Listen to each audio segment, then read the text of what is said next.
அவள் கொல்லப்பட்டாள். செய்தி ஒரு குடும்பமே தமிழின், தமிழ் இனத்தின், தமிழ் மானத்தின், தமிழ் ஈழத்தின், தமிழ் குலத்தின் மாண்பை உலகறிய செய்வதற்கு காலம் தந்த கொடை. அந்த குடும்பமே கொல்லப்பட்டு விட்டது என்ற செய்தி வந்த பொழுது மதிப்பிற்குரிய முதலமைச்சர் டாக்டர் கலைஞர் குடும்பத்தோடு டெல்லி போறார். மத்திய மந்திரி பதவி வாங்கி குடும்பத்தில் இருக்கிற எல்லாரும். போன தடவை இவருக்கு மரியாதை இருந்தது. போன தடவை விமான நிலையத்திலே அவ வந்தான் சோனியா காந்தி. ஓகே கொடுத்துட்டு how are you father, how are you father, what happen father, எவ்வளவு பெரிய மோசமான ஃபாதர்னு அவளுக்கு தெரியாது. இவன் ஜெகத்து கஸ்பாரை விட மோசமான ஃபாதர். இந்த தடவை அவ வரல, இவரையே இந்த சக்கர நாற்காலியில தள்ளி அவ வீட்டுக்கு கொண்டு போய், வீட்டுக்கு வாங்க ஒரு டீ சாப்பிடுங்கன்னு கூட சொல்லாத வாசல்ல வச்சே கொக்கையை கொடுத்துட்டு இவர் அழகிரிக்க மந்திரி பதவி வேணுன்றதுக்காக போறோம். தெரியும். I know.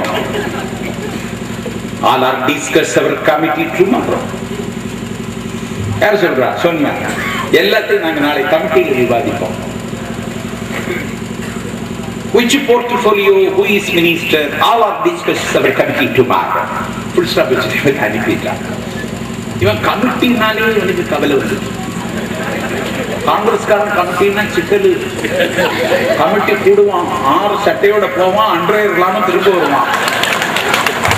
கேட்டா கமிட்டி தீர்மானம் தருவான். அதனாலதான் மகாத்மா காந்தி சட்டை போடல அவனுக்கு தெரியும். போட்டா கிளிப்பான். போட்டா தானடா கிளிப்ப, போடுறதே என்று முடிவு பண்ணான் காந்தி. கமிட்டி கூடுனான். காலத்தை கமிட்டி கூடிச்சு. காவிய தலைவர் கலைஞர், கள்ளக்குடி கொண்ட கலைஞர் போய் உட்கார்ந்தான். ஒரு பொலிட்டிக்கல் பிம்பு, ஒரு பொலிட்டிக்கல் புரோக்கர், ஒரு பொலிட்டிக்கல் ராஸ்கல். கலைஞர் வெட்டி போடுகிற நகத்துக்கு விலை விதிக்க முடியாத பேர்வழி. அவன் பேர் என்ன? அகமது பட்டேல்.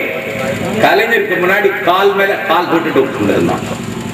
என்னால ஜீரணிக்க 1000 தான் இருந்தாலும் எங்கள் தமிழகத்தின் முதலமைச்சர் டெல்லியில் அவமானப்படுத்தப்பட்டதாக நான் உணர்கிறேன். காலுக்கு மேல கால் போட்டு உட்கார்ந்து சொல்றான். 9க்கு 1 தான், 9க்கு 1, 9க்கு 1ங்கிறான்.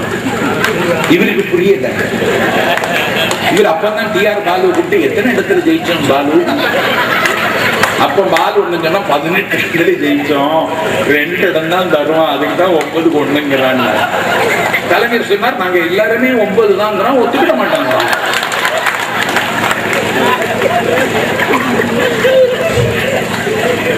அழகிரிக்கு வாங்கிட்டாரு. அழகிரிக்கு கொடுக்கலன்னா பெரிய ஆபத்து.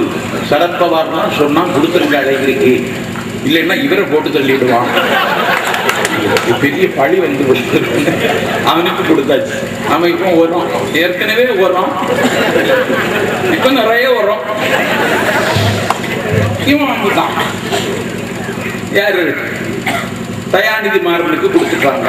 இப்ப சொல்றான் 600 கோடி ரூபாய் கொடுத்து, ஆட்சிக்கு 600 கோடி ரூபாய் கொடுத்துதான் வாங்கினாங்க. தயாளம்மாள்கிட்ட 600 கோடி ரூபாய் கொடுத்து இவன் மந்திரி பதவி வாங்கியிருக்கான் பாருங்க. 600 கோடி ரூபாய் கொடுத்து அவனுக்கு ஜவுளி. பெரிய நெசவாளர் குடும்பம்.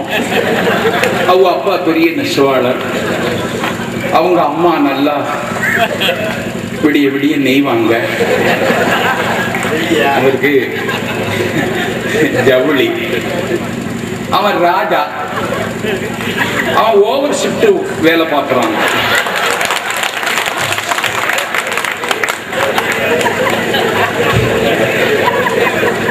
எக்ஸ்ட்ரா கேரியர் டிஎம்கேல புதைச்சிட்டா டிஎம்கே எண்ணிக்கை. அவனுக்கு 1.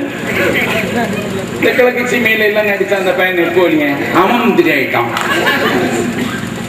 ஜெகத் ரட்சகன் உறுப்பினரை இன்னும் ஆவல. ஏன் ஆவலைன்னு கேட்டேன் நான். அது அடுத்த நாடாளுமன்ற தேர்தல் முடியட்டும் பார்ப்போங்கிறான்.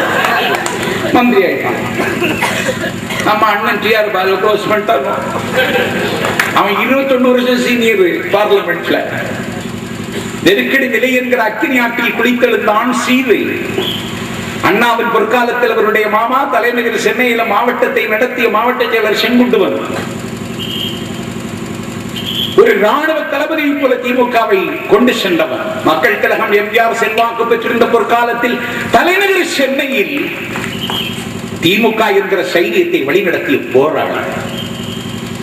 அவர் முதல்ல ராஜ்யசபாவுக்கு மனு செய்கிற பொழுது இவன் வெற்றி பெறக்கூடாது என்று ராஜதந்திரமுள்ள எம்ஜிஆர் எத்தனையோ முயற்சிகள் மேற்கொண்டும் எம்ஜிஆருடைய முயற்சியை முறியடிக்க வாரிப்புக்களை வாரிக் கொண்டிருந்து வரலாறு படைத்தவர்.